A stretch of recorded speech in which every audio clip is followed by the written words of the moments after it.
All right. What's going on, YouTube? Back again, 24 Creative with another video.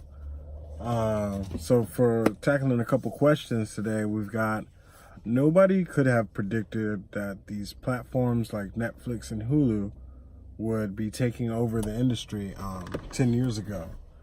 Where do you think the next platform to find success is going to be in the next 10 years? Okay, so to answer that question, 10 years ago, I think people maybe could have seen Netflix coming around. I remember for me 10 years ago, I definitely had Netflix and Hulu. No, I had Netflix and Amazon 10 years ago. And I thought it was pretty revolutionary. It was, you had a lot of movies on there. Some of them weren't that good back then. They definitely didn't have originals. But at least on Amazon, you could buy old shows that you couldn't find, you would never find on TV, to stream. Shows like old Nickelodeon stuff like Hey Dude and Wild and Crazy Kids, Salute Your Shorts. Yeah, like anybody that's in the 90s. I was finding old episodes of Doug. I saw Rocko's Modern Life as an adult on there. And this was 2008, 2009, and I definitely felt like that was where the future is. So instead of trying to think about what the next thing is, look at what we've already got going on. Look at how kids already start to interact with things and other young people. There's probably a kid who was like me, a 21-year-old in college that's already taking advantage of everything we've already come up with. Blockchain technology, things like that's already out and being utilized. I see that maybe those will probably be utilized even more in a different way. Probably with registering creative works, tracking music. I thought about that maybe 3 or 4 years ago, that I think blockchain is going to change the music industry because it's going to open up a different way of sharing that pirating can't really happen and isn't really promoted, because you want the track record, you want the history of exchanging. So okay, so to answer that question, probably something creative with blockchain.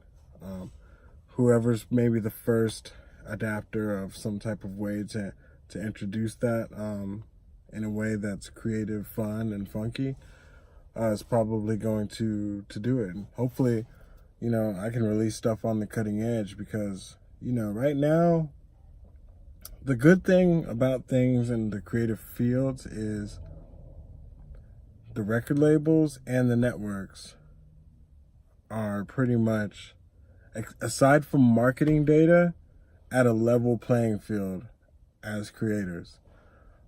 So whether they want somebody to be hot or not doesn't matter. It matters that people find something about them infectious. I feel like artists like Childish Gambino, they didn't have a chance of stopping him at this time, because we have things like YouTube super established. We have internet. We have a different way to market to fans, where if you can release a message, it can be interpreted, and it doesn't require having to play the games of the record label.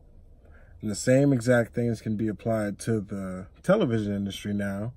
I think that the television industry is even older, though, than the recorded music industry. And it's a little bit slower, and everything about the production process of movies and TV shows is slower, and it has to do with the writing, and it has to do with literature. So I don't think that it moved as fast as the record label industry, but pretty soon the creators of video content and the stations are going to be neck and neck, or even the Netflixes and Hulus, and to see what is making it on the next platform. I don't even really consider, yes, it's great exposure to get onto Netflix, but I'm definitely more of the Master P thing. I don't want to really sell something that I have that I can produce that I think is a good idea, to somebody who's going to mass market it. And I just, sorry about that, mass market it and just get a cut or a percentage of it. I'd like to retain my ownership, and now with the way that things are, I can sell it directly to consumer or to fans. So if I can leave out any type of mass aggregator, I'd rather do it that way. So, and the thing is like, you know, we think somebody selling something on a network or Netflix is making it, but you know, Netflix is not very transparent with their viewer data and with their streaming and with what percentage that people that are creating content should be getting. So it's not really, and I've heard that they pay the same pretty much. Now, unless you're you know, somebody that already has a name that's bringing a finished product, or they're hiring you to make a product, I've found that, you know, I've heard that they pay pretty much the same for all the original content. So pitching to them doesn't equal financial security. The way I would rather approach it at this point is I would like to create a few seasons of something like Friends, you know, and then they can lease it from me for a hefty fee. That seems to be the position of power, rather than begging them to make something that I already could make, or pitching to them, you know. But granted, it is great exposure, but I think everybody should be moving towards proprietorship, because we are going to be moving to these things like blockchain.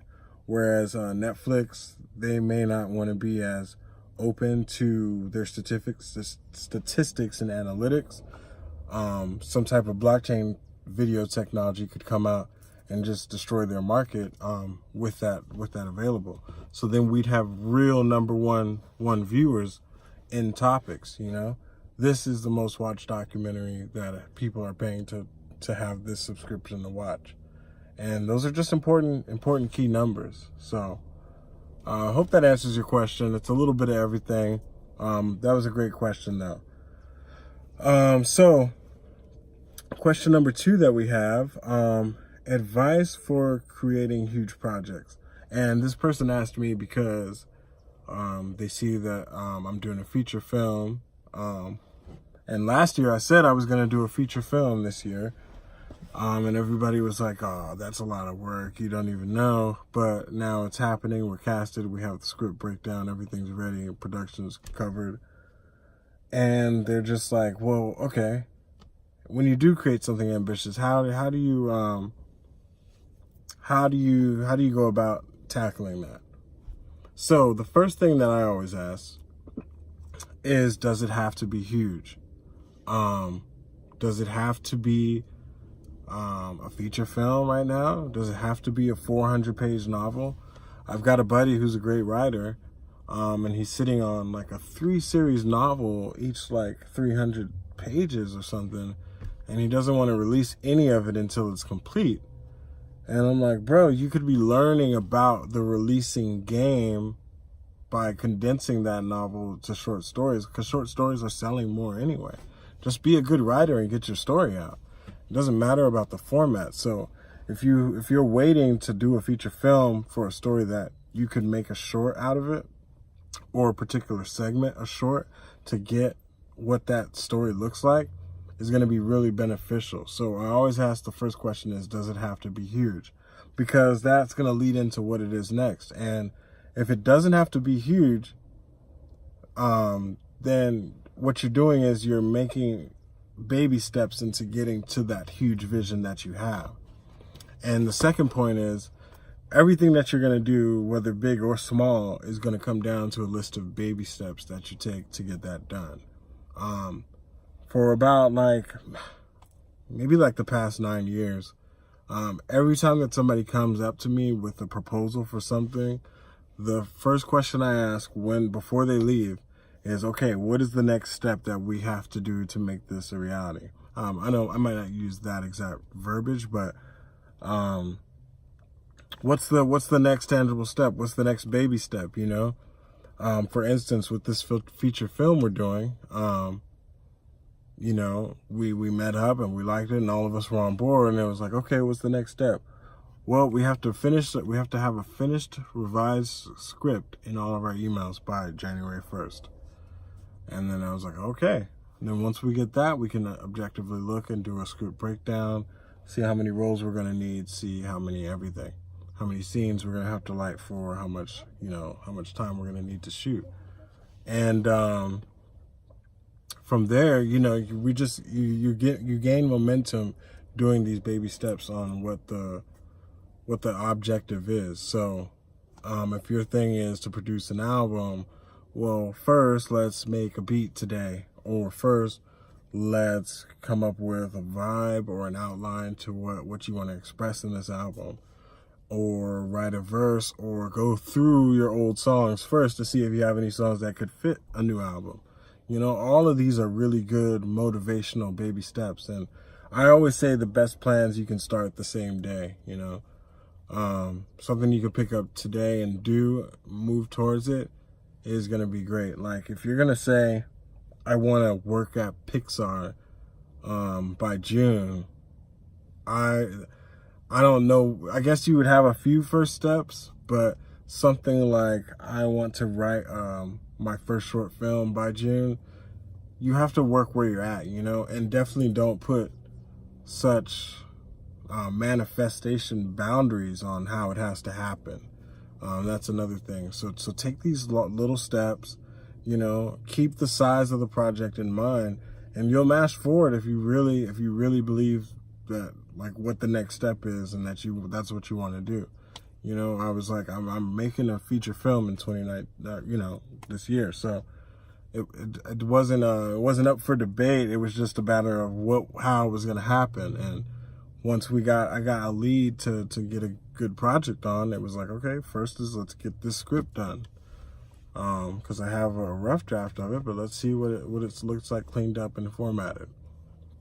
And, you know, and if that wasn't going to happen, the first step for me was going to be, well, I have like 6 or 7 feature kind of stories in my head that I've written down that just kind of came to me, just being inspired by different things in life. And, you know, I wrote those down, and my next goal was to try to flesh one of those out to a 90-page script, come up with enough dialogue and scenes to flesh out a story. So, you know, you can always think of things that you can start the same day. And if you have a hard time figuring out what your next step is, there may be a disconnect in where you're actually trying to move, you know, because it's not about working at a certain building or a place or a reputation or being on a certain network. It's this other thing that you're providing to your body, this emotional experience that you're longing for. And if you can communicate that to yourself and what's going to get you there, you're just going to have an easier time flowing and responding with the world. So that's all for today.